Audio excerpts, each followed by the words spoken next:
Here we go. Here we go. I'm also just realizing I don't know whether my ear things are plugged into Instagram or not. So I don't know. I don't know how you're hearing this right now. Instagram, have fun with that. I don't know what's happening. Oh yeah, total professional. I'm a total professional. Hey friends, hey. Welcome to some live office hours with me, Dr. Sharon Coe. And I am a voice teacher, singer, and a teacher who works primarily with voice teachers, actually, to up their pedagogy and to find ways to build on the amazing teaching they're already doing, but also to change the trajectory of the teaching so that it's even, you're going to get to where you want to go even faster. So I do that in a bunch of ways. I have courses and classes. The main thing that's coming up in November, and then we're doing some registration and discovery calls for right now. And by we, I mean me. And that I am doing registration and discovery calls for right now is the voice ped degree. So if you are interested in working with me in an intensive over 8 months, 34 weeks, that's right, in a cohort with your peers, working to find even better ways to teach. Go to my website and get on the list, and you know what? I'll throw a link in somewhere around here too. If you're on Instagram, you can find the link in my bio. If you're not on Instagram, go to my website. What? Anyway, hey ho, hi there. I am coming to you live today from north of Toronto, little town north of Toronto, and these are the traditional lands of the Haudenosaunee, the Anishinaabe, the Mississauga, and the Wendake Neo-Wentzio peoples.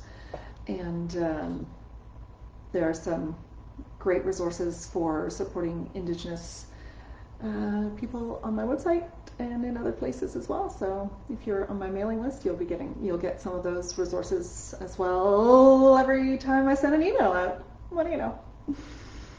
In the meantime, today we are talking about 3 things that are no longer in our job description. So these 3 things have been in our job description for a long time.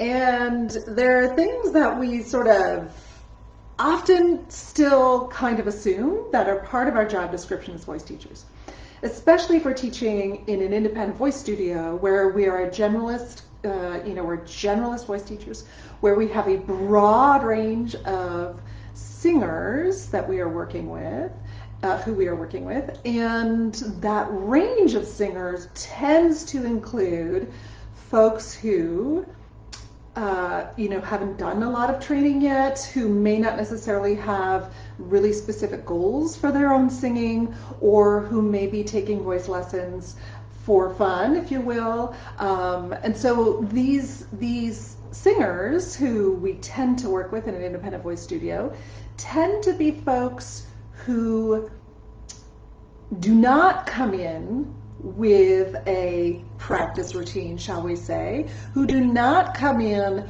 with ideas about how they're supposed to present themselves as singers. And not necessarily, sometimes they do, obviously, but they don't tend to come in, they tend to come in pretty open, right?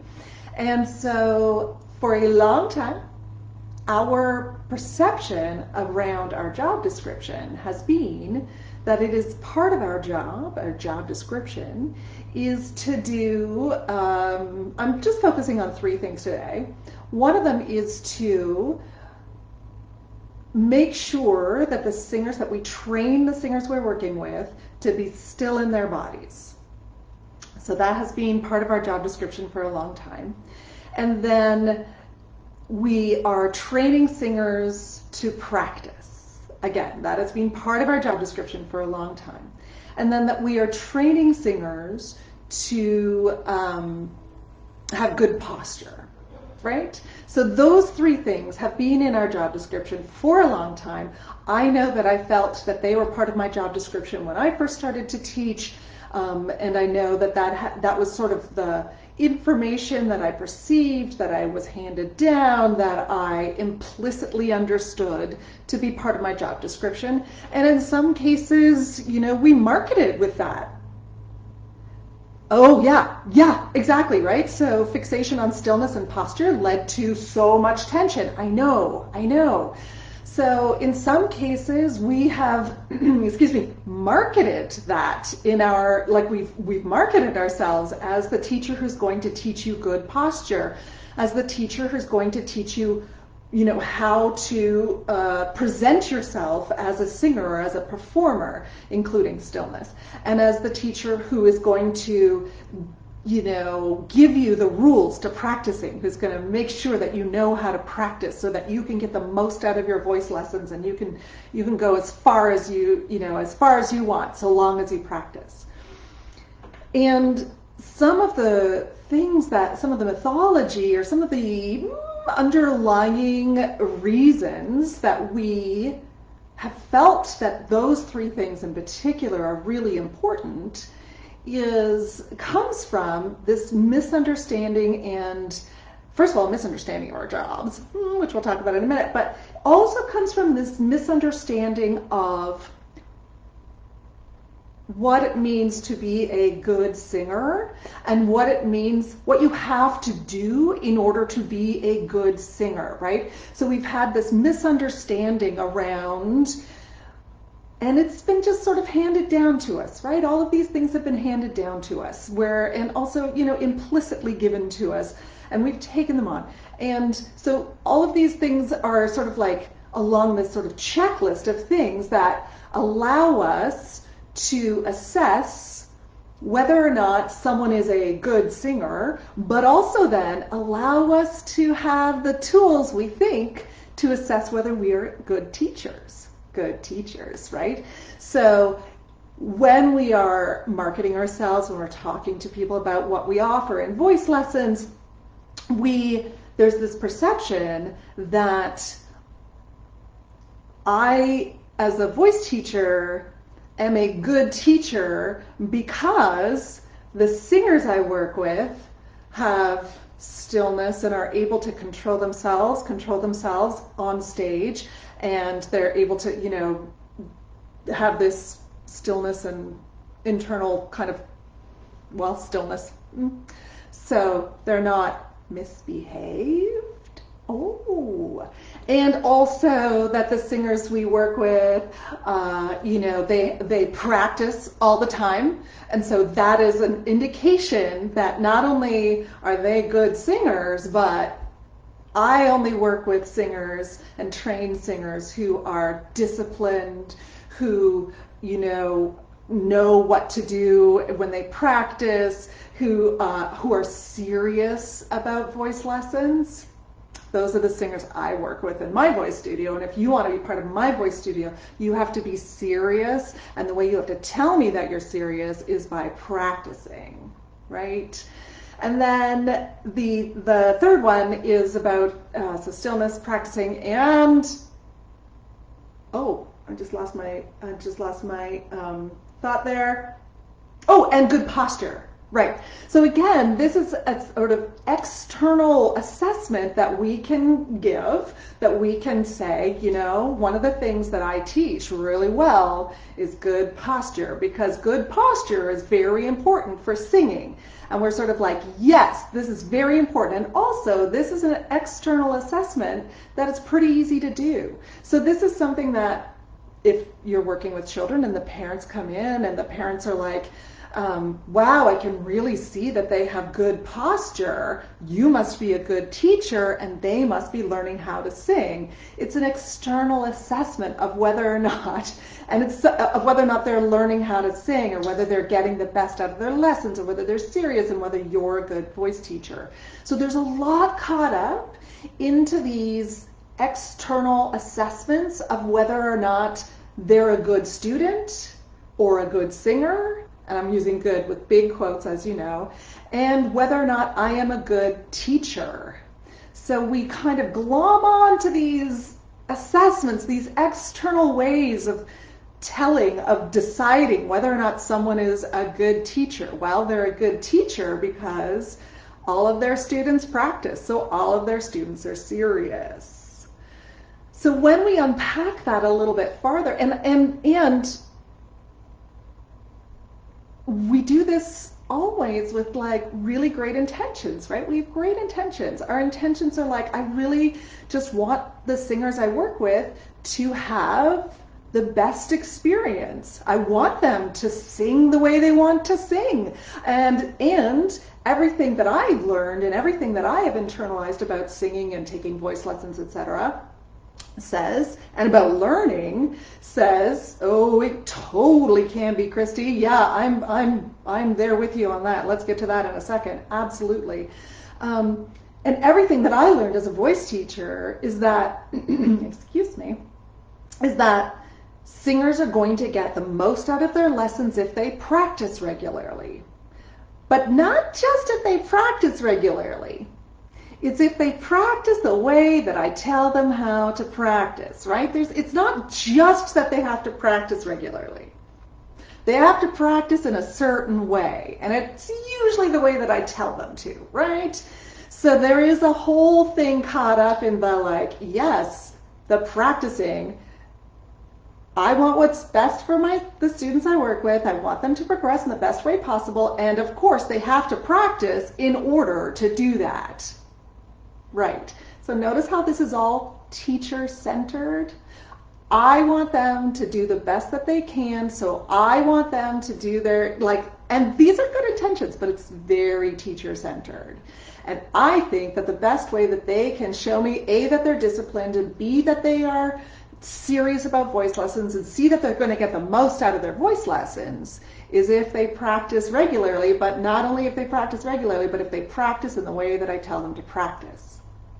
Very teacher-centered. That's not student-led, right? That's teacher-centered.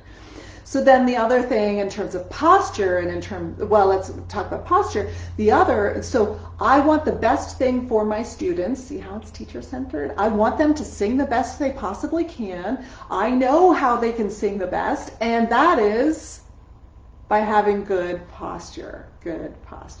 Because somewhere along the line, I learned, or someone told me, that there is one really great way for everyone to coordinate in order to have their most efficient singing. And not only that, but I can tell externally, I can tell by looking at you whether or not you're coordinating in the right way or not.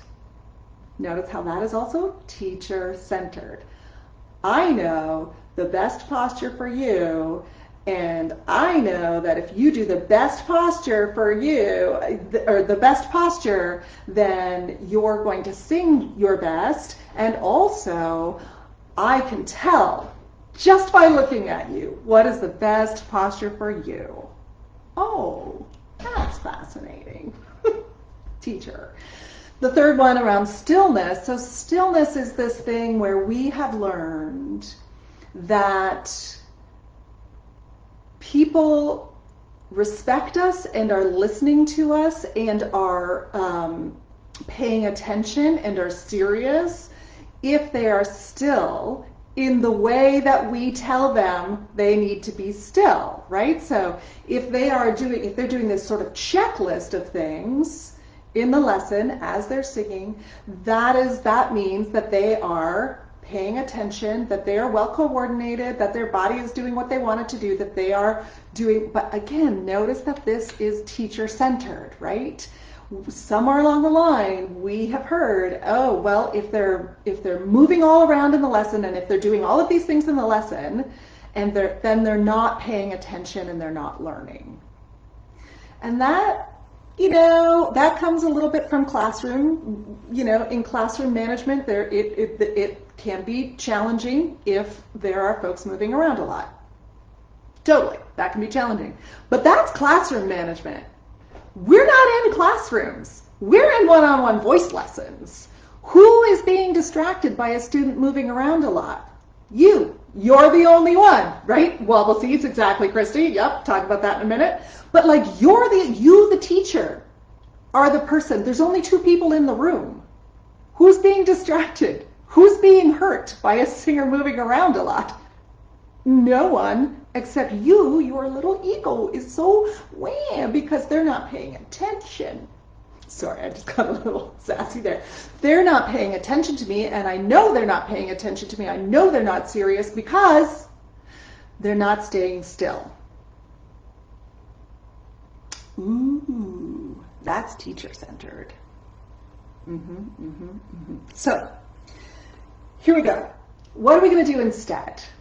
What are we going to do when we're really thinking student-led and when we're working with our best pedagogical philosophy behind us, or when we're leaning into the philosophy that says, oh yeah, so Janelle says, thankfully my teacher knew I had ADHD and was okay with me wandering around and zoning out while singing. Yes, yes, and people think you're nuts now, right? Because you still do it, I know. And so it is better now. I would say that this recognition for all of these points, I would say that the recognition that these are not really our job description anymore, I would say that there is definitely greater awareness, right? However, the stuff still creeps in. It comes in all the time. Like, it comes in all the time. I see it on teacher forums, people asking like, well, how do I get XYZ to do this thing? They're not practicing, and you know, they're a lazy, undisciplined student, and the parent knows, I've talked to them about it, and you know, they're not practicing. And often we're talking about children too, right? So often we're talking about little guys who we're like, they're just undisciplined. You're like, are they? Or are they just a kid? So we still, this kind of comes through still on the forums, right? It still comes through. It comes through in really wonderful teachers asking very, sincere questions about this, right? Because this is what we've been taught. This is how we were taught. This is what we brought into. Seth, what would make a student want to practice is exactly the question, right? So we were taught this, and we were brought in, you know, this is the way that we were trained. The teacher tells me how to practice, and so then I practice, and also if I don't practice, I might risk getting kicked out of the studio, or if I don't practice in the way the teacher tells me to practice, then I'm gonna, they're gonna think that I'm lazy or undisciplined, and they're gonna talk to my mom and dad about it. And if I don't practice, I have literally had parents say to the kid in front of me, well, if you don't practice, then we're just gonna quit lessons. You just don't get to have your voice lessons because you're not getting everything out of it, right? So I've had those conversations with parents too, right? Where I'm like, oh, let's take a couple steps back because that's not the way this works. No. So when we're talking about stillness, for example, and Janelle was talking here about ADHD, right? And so there's a lot more awareness around ADHD and bodies and what it looks like to focus and learn, and how requiring, especially children, especially untrained singers, especially adults who are coming into the studio who are singing, they're not planning to go to the Met tomorrow, and they're not planning to do, professional auditions tomorrow, If you are working with that population, that's fine. Here's what you do with that population, just as an aside. Here's what we do with that population. We say, hey, you've got a lot of movement going on in your body, and that's awesome. And you are allowed to take that into an audition with you. You are allowed to have that as a character trait. You are allowed to do whatever you want with your body you can learn from me however you want. The cost may be that you don't get the role. The cost may be that people think you're, weird when you're on stage. The cost may be, et cetera, et cetera. We still do not have to impose stillness on bodies, even when they're going into professional situations, and even when we're preparing them for the real world. We do not have to impose stillness. what we do is give options to those folks and tell them what the cost will be. So you're allowed to make choices so long as you know what the cost is and if you're willing to pay that cost, right? That's what it means to be a professional. And that's what it means to coach a professional. You're not going to coach them to stay absolutely still. That is not student-led. Okay. But when we're working in a typical independent voice studio, so say we're working in a typical independent voice studio, and then, yes, Christy, I love that. It's so weird to me that we've taken this natural, soul-driven art form that literally almost never is accompanied by stillness and decided that a whole new set of ideals are somehow a new norm for that. I know, it's so true. So what do we do when we're working with singers who are not still? So there is and who are fidgety and who are moving around a lot. First of all, we talk to ourselves about why this is annoying us. If it is annoying you, or if it feels like they're doing it on purpose to annoy you, or it feels like they are not disciplined enough, or it feels like they are not well behaved, that's your issue, that's not theirs. That's your issue and you need to deal with it. You need to figure out, why is this annoying me? Oh, because I feel like moving around is a sign of disrespect. Because I feel like they're not learning. And that is old school. It's ableist. It's not cool. It's student-centered. Teacher-centered. That's about you. That's not about the singer you're working with, right? So I'll just to be clear, there is a difference, and I've done on live office hours on this before, quite a while ago now, if I remember correctly, but there is a difference between compensatory movements and movements that are stilling, so compensatory movements that are compensatory because I cannot yet execute the coordination that I'm looking for. So I do not yet have the ability to find this coordination, and so I've got compensatory movements happening that may actually impede me from accomplishing the coordination I'm trying to accomplish, right? So there's a difference between that kind of movement, which that's not what we're talking about here, right? And I've talked about this in live office hours before.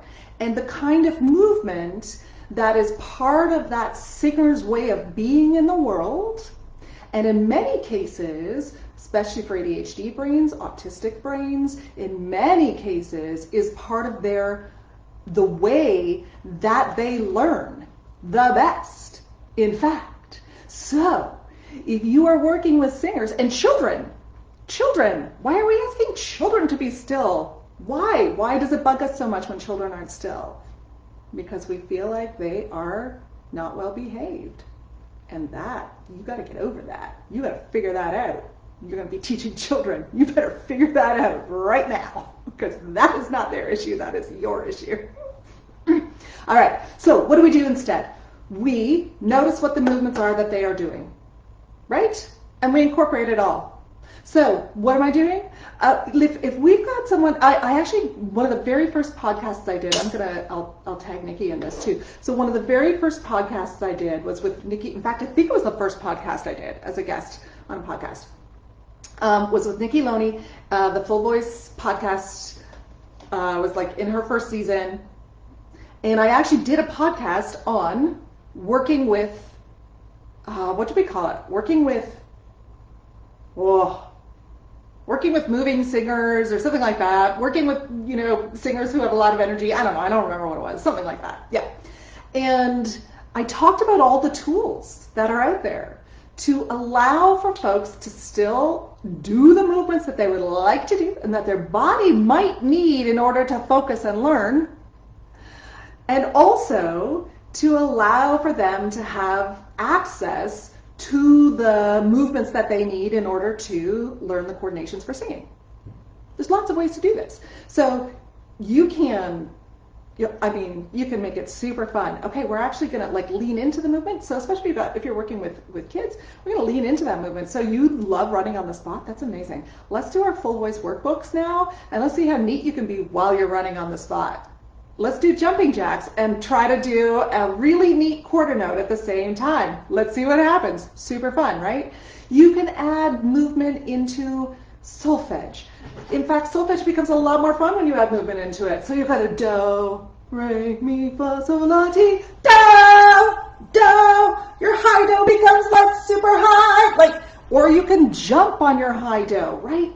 All of the movements can be incorporated. You can make the movements rhythmic. You can make the movements any kind of movements that they're doing with their body anyway. Make it rhythmic. Oh, I see you loving this movement right now. That's amazing. Let's go rhythmic with it. Let's get that movement in time with whatever the song is. The next song is we're working on. Whatever. There are so many options. You can have a balance board in your studio. You can have a wiggle, what's it called? A wiggle pillow thing in your studio. You can have singers bouncing on a yoga ball. I have lots of singers who just like bounced on the yoga ball the entire time. Just bouncing, bouncing, bouncing, bouncing. Yes, Christy says I reformatted my studio layout and opened the space up so my dancers wouldn't bang their knees on furniture, right? Exactly. You can make the studio into a space that is movement friendly and incorporate it into the singing. This is a wonderful full body movement, energetic. Singing is movement anyway. Then, if you've got super movers and you're worried about how they're going to perform on stage, or say they're doing an RCM exam, or say they're doing a recital, or say they're doing an audition for something, or say they're doing a festival, whatever, then you find rep that they can move to. Perfect. Done and done. You find the rep that works for them that they can move to. Or you find the rep that, or the rep that they love. Great. Maybe it's not a move to kind of rep. Maybe, it's something other. Fine. What do? You give them the option. You say, hey, if you sing XYZ song in a Royal Conservatory Music exam and you move back and forth on the stage, or you walk around while you're doing it, or or you sway when you do it. The consequences are this. The cost is that, this is the thing I'm just going to talk about. The cost is that the examiner might write something along the lines of, needs to learn more stillness. They might write something like that. Are you prepared for them to say that to you? Great, then let's do it. Do you not want them to say that to you? Okay, let's figure out if we can find a way to incorporate the movement internally. Let's see if we can find a way for you to have, your toes are going to be going crazy while you're singing. Or maybe you can you can imagine movement between your hip bones as you're singing. You can just imagine like a ping pong zigging between your hip bones while you're singing. Or maybe you can imagine a ping pong ball going up and down your spine while you're singing. You can just feel that ping pong ball or a zipper going up and down, up and down, up and down while you're singing. Let's find a way to incorporate that into the song, so then you don't have them, dance with their voice. I love that. Emotive choices, yes, exactly. So what do you want to do with your body here? Let's figure out if we can make that come out in the singing, right, in the sound. Yes, exactly. So all I'm saying here is that the more we impose stillness, and lots of people are commenting on this as well, in terms of feeling like I had to stand still while singing made me more tense and made my singing more difficult. I cannot tell you how many adult singers I have worked with who have had that experience, where the feeling is that like I must be still, and so then I'm even more tense because I can't even access, I'm working so hard to lock down that stillness in my body. So the more we impose it, not only in the singing, but in the lesson, where we're imposing stillness because we think that that's the way that a singer or a student we are working with shows that they are listening, the more we impose that, the more we impose the more we create, or the more that singers are going to be locked up. And the more that we impose that, especially if we're imposing that on neurodivergent folks who are working so hard to listen anyway, and now I have to work to like be still in my body, plus I have to work to like focus on you and keep my eyes on you because that's what you are telling me is the way to please you. We just forced them to mask and made it harder for them to learn. Why? All right, so that's the first thing, the stillness thing. So keep that stillness thing. Again, as soon as you have the feeling, yeah, yes, I know. Oh, Janelle, it's so true. Let me just read that one out. Oh, sorry, my computer. Hold on, 5 seconds. Blep and blep. Yeah, my teacher would have me hold onto the piano with one hand while in recital, right? And be white knuckling the piano, right? Like your hand is like, woo! And then hand cramps afterwards. I know. Choir teachers have me fold my hands in front of me and I dig my fingernails into my hands to stop the movement. I know. There's a better way. There must be a better way, right? There must be a better way. Dang nabbit. All right, stillness. Practicing. So this question about practicing, right? A couple of people commented on Instagram about, well, you know, if we're not gonna,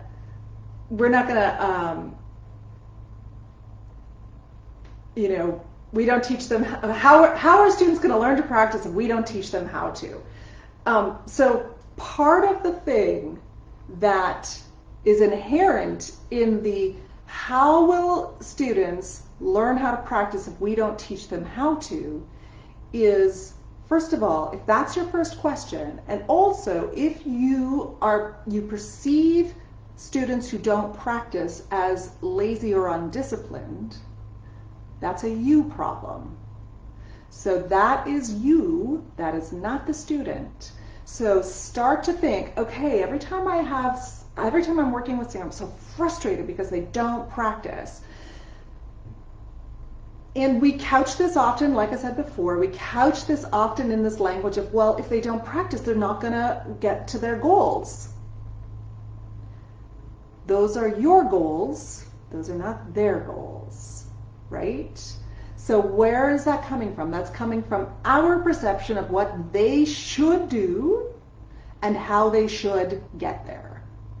It's also placing this very important, like this high importance on practicing that we need to ask ourselves, is it actually as important as we seem to think it is? So we seem to think that practicing, right? Like the first question is, well, how are they going to learn it? The real question should be, do they need to learn it? That's the question. The question is not how are they going to learn it if we don't teach them. The question is, do they need to learn it? Is this essential for them becoming a singer? For them to for them to accomplish their goals? So again, when we're working student-led, we start to figure out what are their goals, what do they want to do, what are the things that they want to accomplish, what do they want to say with their voice, how do they want to communicate with their voice, what are the ways they want to communicate with their voice, how do they want to get better, what are the coordinations they need, all of those things. And then we have conversations. So with children, we have conversations, and young adults, we have conversations around, okay, you love this kind of sound? Amazing. You want to figure out how to do more of that kind of sound? Amazing. What are some of the ways that you could do that? And then we talk together, and I offer options. So I say, one of the options might be, how about if you listen to like 3 or 4 people who make that sound? And how about if you start to sing along with them? And then how about if you send me a little Marco Polo of you singing along with them? Or how about if you come back in our next lesson and we sing along with them together and we figure that out? How about if you tell me all of the things that you're listening to right now and we figure out which one of those you love singing the most, and then you tell me how you want to sing it this week, all the ways you want to sing it this week. How about if we figure out this scale, which song has this scale in it, And then you sing the scale, and then the song, and then the scale, and then the song. How about if we figure there are so many ways to motivate practicing, to trick students into practicing. It's not tricking. There are so many ways. The way that first of all, we decentralize the importance, we break that myth about the importance of practicing.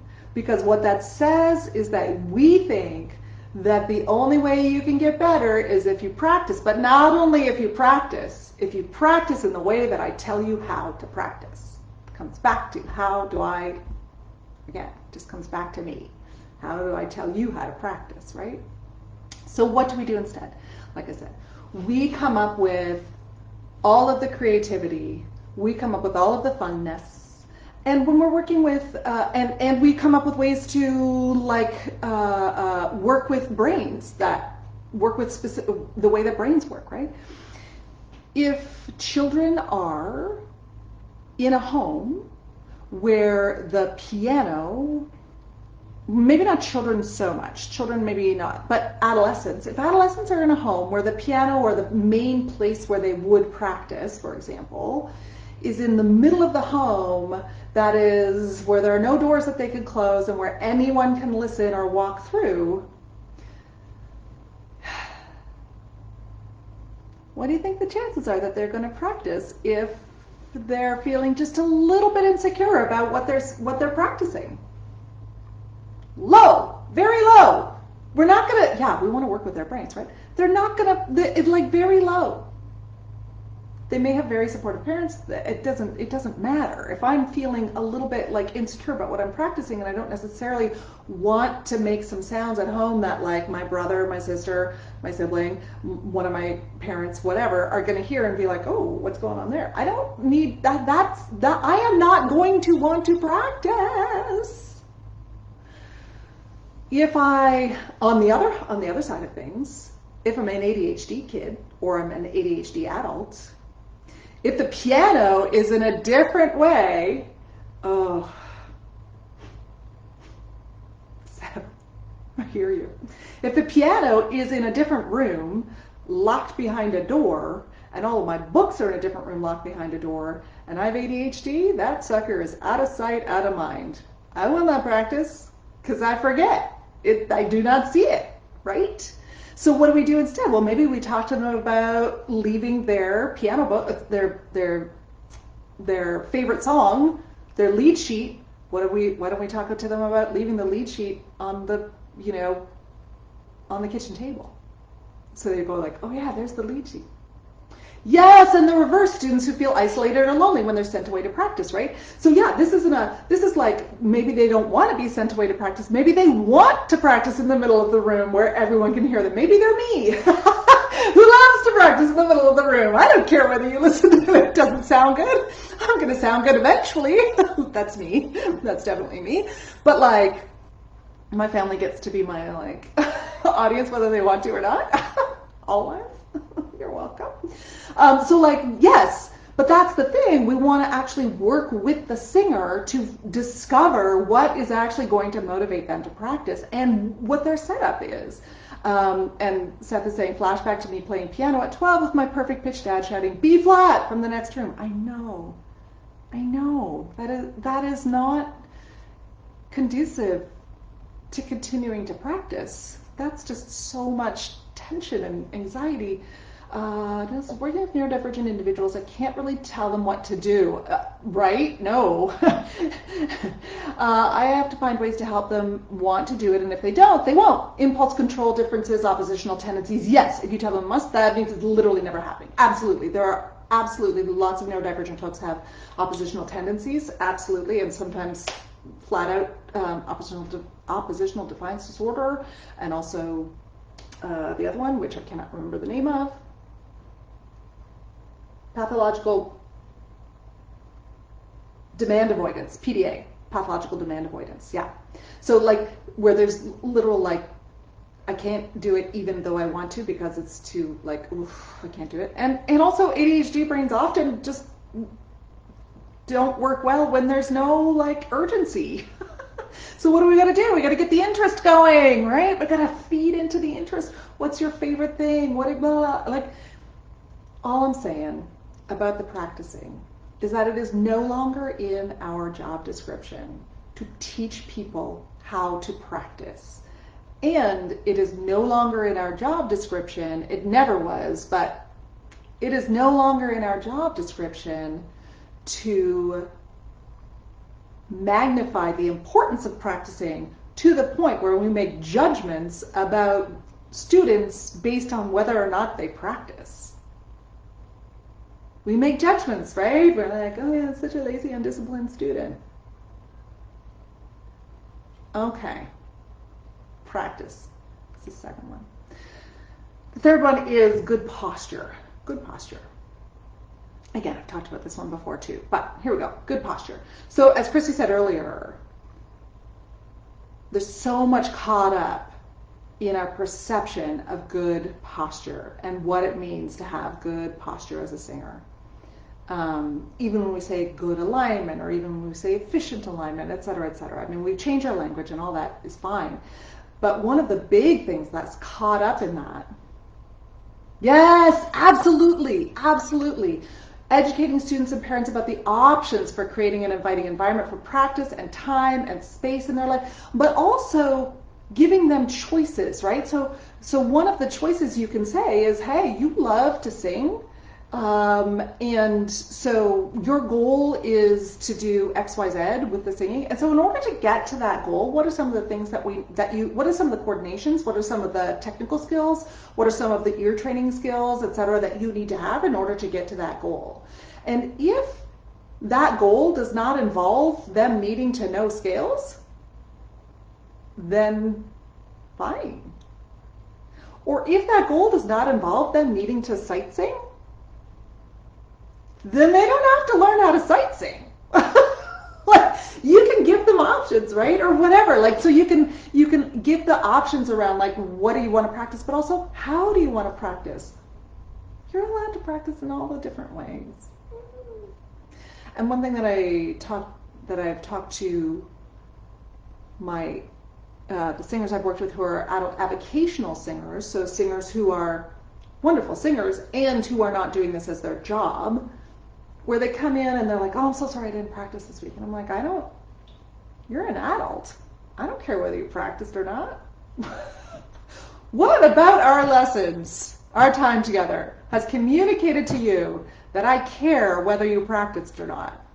What about our time together? Where does that come from?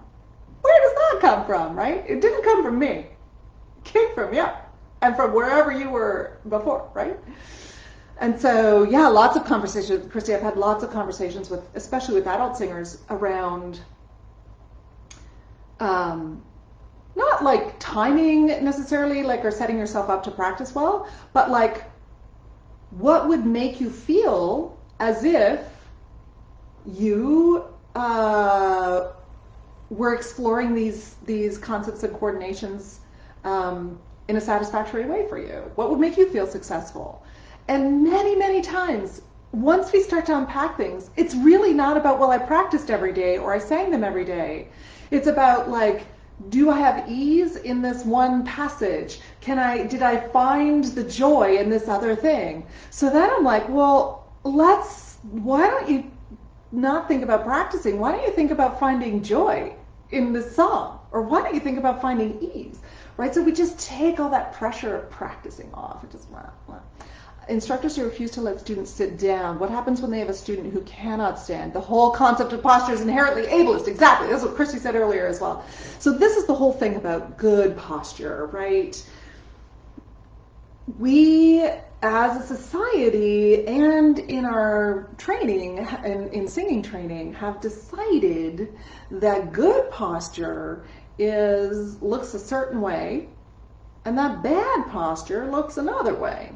And that you couldn't possibly sing well if you had bad posture, according to me, and you will inherently be able to sing better if you have good posture, according to me, the teacher.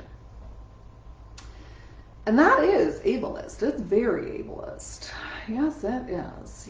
Yep.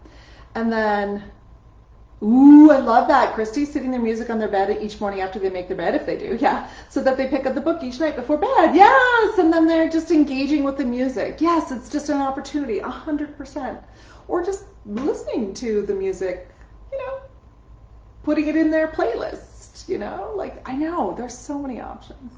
And listening to it before they go to bed, whatever. Yes, I love that. I love that. Put it on their beds, yes, absolutely. So it's inherently ableist, and part of the reason that is inherently ableist is because we feel that we can assess from just looking at you whether or not you have the best posture for you to be able to sing well. Don't get me wrong. There are definitely ways of being in the world and ways of your body being lined up that may have consequences for you being able to find specific kinds of coordinations, right? So there are consequences for some body positions. But that's just a consequence. Again, it's just a cost. It's not a right or wrong. It's just a cost. That's all it is. So if you and you not being able to access breath support, you not having good breath support, I'll tell you what, we can all find the breath we need for the sounds we need to make. Lying down, sitting up, standing, however we want, 100%. 100%. It takes us not judging, though. It takes us not imposing. It takes us as voice teachers exploring. Openness. Oh, wow. That's harmful. I once heard a teacher compare our bodies to a flute and the need for proper alignment. Otherwise, the flute is defective. Wow. The flute is defective. Amazing. Y'all, proper alignment is whatever works for you to create the sounds you want to make. Done and done. That's it. Whatever works for you to create the sounds you want to make. So, if I am working with a singer who, if I'm working with a singer who has low proprioception, so doesn't necessarily know where they are in time and space, doesn't have that sense of what their body is doing, which is fairly common. Autistic folks, is fairly common with autistic folks, not having a sense of space. Being klutzy, it's not really klutzy, it's just I don't have a sense of space, right? Me telling you to stand up straight and stretch your body every 5 seconds is not going to change how you are standing, or is not going to help you to find a more efficient posture for the sounds you're making. Why? Because I don't know when I'm doing it. It's not like I can be like, oh yeah, I'm just going to I just literally don't know when I'm doing it. Because I can't feel it. I have no proprioception. I don't have that perception of what's happening in my body. So is that a problem for you learning how to sing? No. What happens? I say, hey, you got lots of forward movement in your body. That's really interesting. Let's see what happens when you make these sounds. What happens when you do a high belt sound, or what happens when you're yelling to your friend? If we're going to say a belt sound. What happens when you're yelling to your friend? What does your body do? Ooh, that's interesting. Maybe they yell to their friend like this, hey! Okay, clearly their body can make the sound. Now we just apply it to singing. It's really not that hard.